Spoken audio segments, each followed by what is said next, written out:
I've seen Italian food priced from cheap to insane, which makes sense because Americans consume 17 million tons of pasta a year. So there's lots of options, but does a higher price actually mean better quality? Today I'm eating at 3 levels of Italian restaurants, from the cheapest to one of the top-ranked Italian restaurants in the world, because I need to know, is the best pasta outside of Italy really worth $395?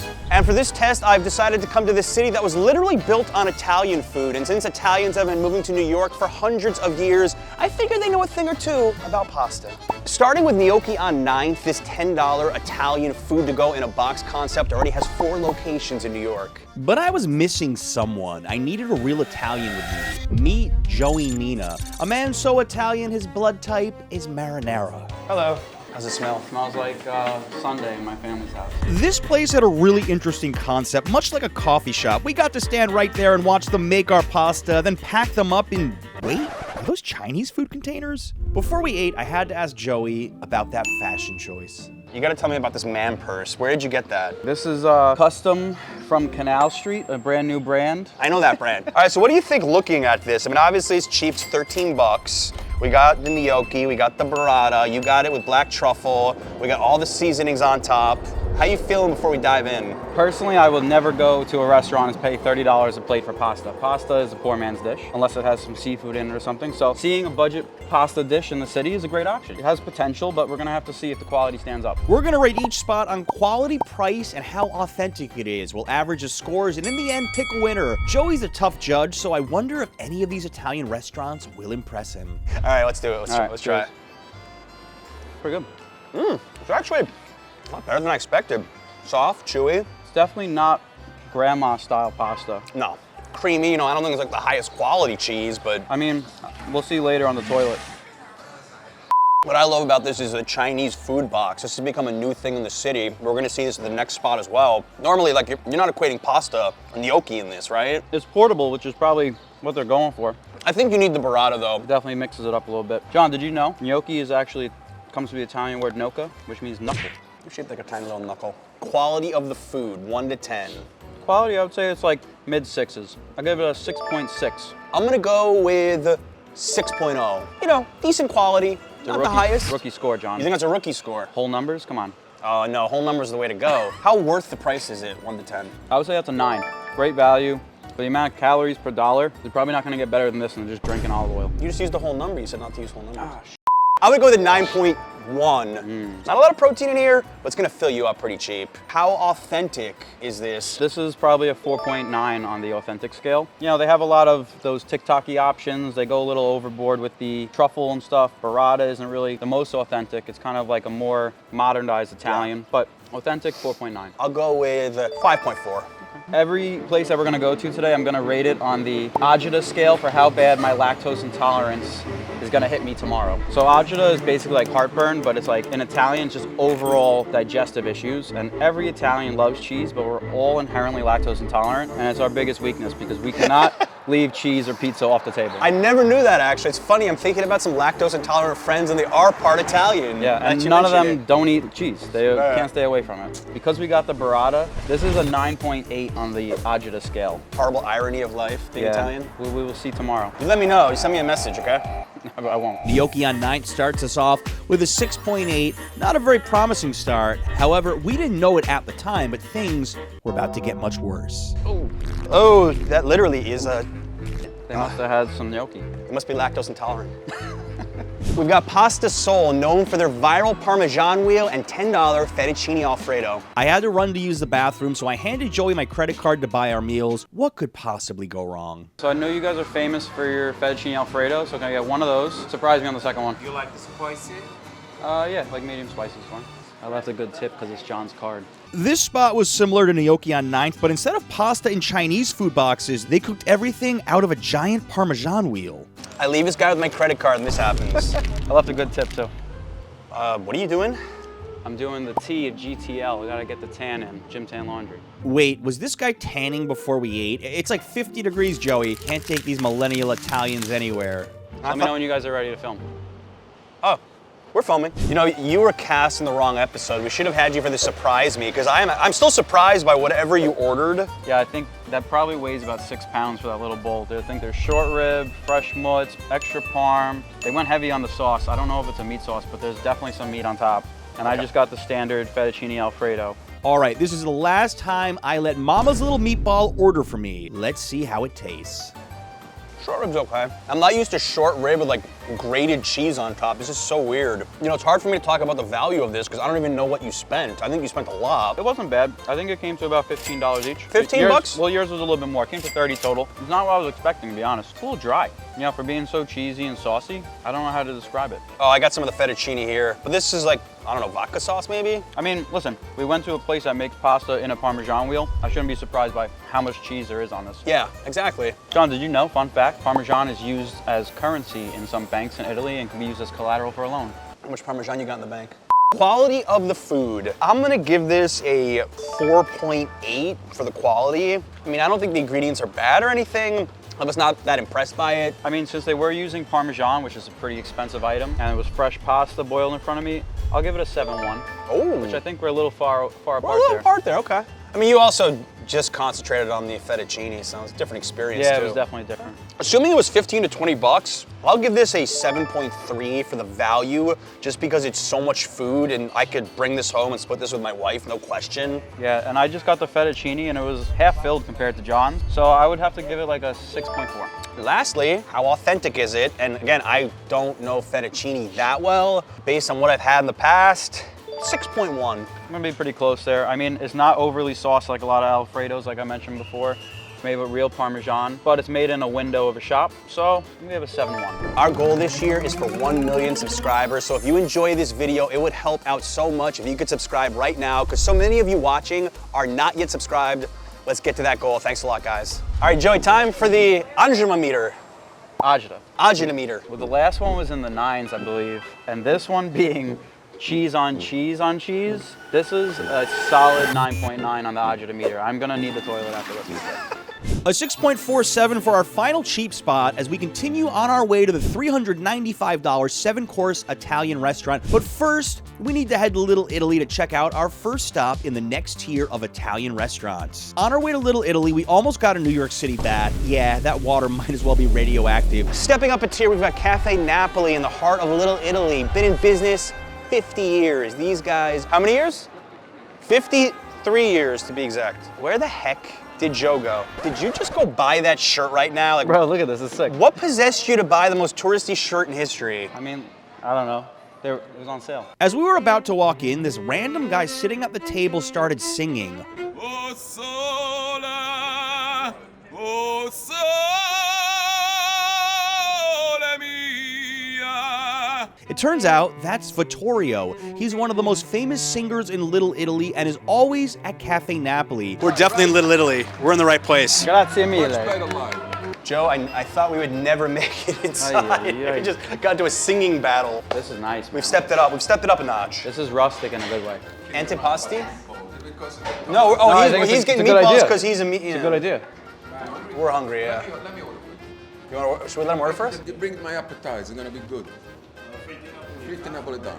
Okay, I've now completely lost control of this video. This has never happened before. Vittorio ordered our appetizers for us. I'm still recovering from my surprise me video. I can't handle the suspense anymore. We got the rice balls. We got Fried here. mutts and croquettes. Let's try the rice balls now.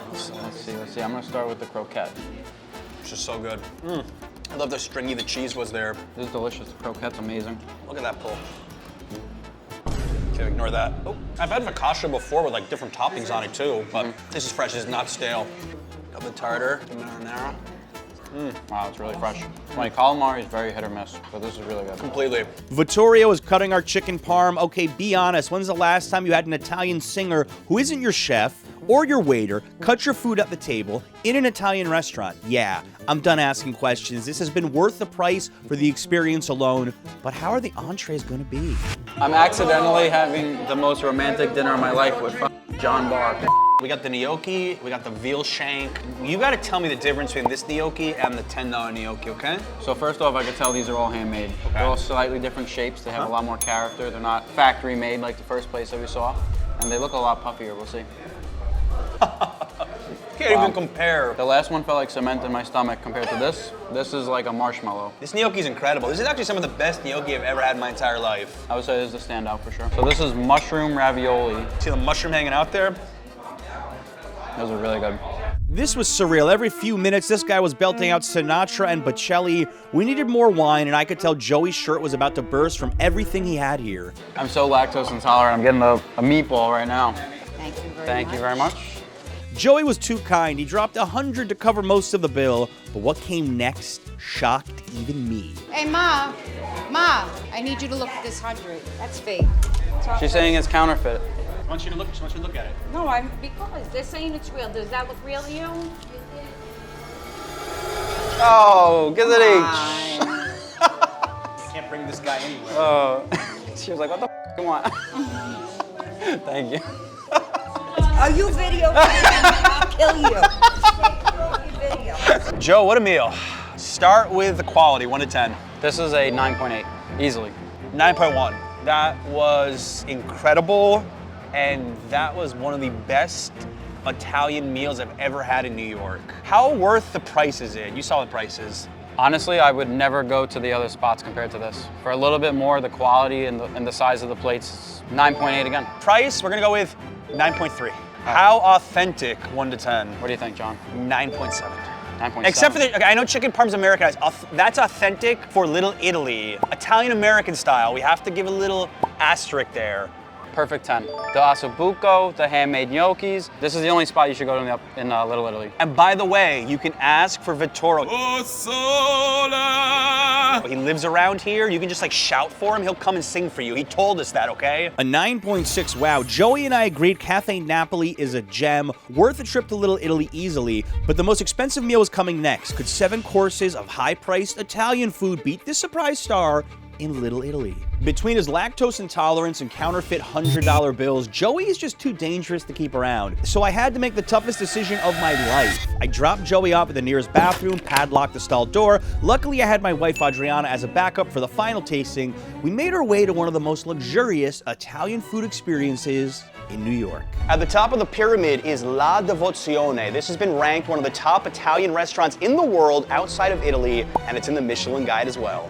The restaurant decor was really cool, but Adriana noticed a spot where they were making their own pasta. That's so cool because you can see all the different type of shapes, the different shapes of pasta. And we're here for an insane 7-course tasting menu at their special chef's table inside called the Oval. There's just 30 seats, but we decided to splurge and also get the wine pairings. Yeah, I'm gonna try not to think about how expensive the check at the end of this is gonna be.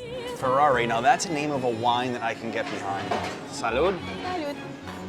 This isn't just any Italian restaurant, though. With ties to a 110-year-old family-run pasta company in Gragnano, Italy, also known as the City of Pasta, this should be the best I can possibly eat in New York City. The wine pairing was an understatement, more like a wine marathon, and we forgot to train. Oh, what is that? That's a very creative bread bowl there. It's artistic. It even has the little pieces of spaghetti sticking out, I think. Olive oil is fantastic. You can definitely buy olive oil here, no question. I did not have tuna on my bingo card. 1 bite. 1 bite. Cheers. It's not just tuna. You have the egg underneath too, and so many textures. The tuna was course 0. Here it is. It's so pretty. I don't even want to touch it. I knew they wouldn't just give us spaghetti and meatballs. No, it's a piece of shrimp with a Negroni on top, like a cocktail sauce. What are you, American? I know, I'm too Americanized. Joey Nina got to me. That pasta was cooked perfectly. Right? Like the texture. I quickly realized that this wasn't some mediocre omakase experience. No. As the pasta flowed and flowed, we were watching a master at work. So also here we have another tiny pasta, it's a linguettina. Enjoy. That's really good. Here we have tubettini, we cook inside of the stockfish and we finish with the sage pesto. On the top we have the roasted scallops and the black caviar. We've got sage, scallop, and caviar. Your eyes are closed. You're having some kind of a deep moment. My biggest concern was like, how can you make some different courses with pasta without feeling like, well, after 2 or 3? but they know what they're doing. There is our Sonia Rosa. I had thought dessert came early with this. How do you pronounce Sonia Rosa? Sonia Rosa. Sonia Rosa. So there's pasta in here. Very creative. Al dente, huh? A little firmer, a little harder. It's like a smoothie meets salad meets pasta. I can safely say I've never had duck on top of pasta before. You? I never had duck before. Bon appetit. I taste the caramelized flavors immediately. Normally, duck tastes a little gamey to me, which I'm not the biggest fan of. But the way that they prepared this, I don't get any of that. I couldn't help but notice how we were never short on bread. You know how places like your water is never empty, your wine is never empty? Here, your bread is never empty. The last dish, or we call the pre-dessert, is a classic spaghetti with tomato. I like how the utensil is actually part of the course. He's like, you could eat it right off the fork, or you could eat it any way you want. Ready? Yeah. Go ahead, let's do it. I think that's some of the best spaghetti with tomato sauce I've ever had. With a basil leaf on top. I think fine dining is like going to an art gallery where you can actually eat the art. That's done in a fine dining. So here we have the last dish, the dessert. Italian meringue, milk chocolate, ganache, and hazelnuts. On the top, the yellow cream is a passion fruit mousse and the biscotto. I smell the passion fruit mousse on top. I know. Ready? Yeah. Wow. Impressive dessert, impressive. Isn't meal like first it's just like sour, Yep. and then you're like okay, and then like sweet, and then it's like chocolate, and then you get the nuts, and it's like, what? I think that's what you're looking for out of these tasting menus. You want to like surprise your senses. I'll tell you one thing that this meal and experience has accomplished. It really makes me want to go to Italy right now. Like, eat it from the source. The check came, and with tax and tip, it's even pricier than I first thought. All right. Total damage with 20% gratuity would be $799. So about $400 a person. As a little bonus, they give you this goodie bag to go with this cute box. Of course, I can't open it. There we go. Little cookies and pastries to enjoy at home. With an 8.8 that includes an incredible dining experience with a master chef, I'd say this is worth taking someone for a special occasion for sure. But Cafe Napoli was the sleeper pick that stole our hearts with an insane 9.6. Also, let me know if you want me to go save Joey from the bathroom. If you thought the $395 Italian restaurant was insane, some of these celebrity restaurants may shock you because of their food quality. Watch this one next.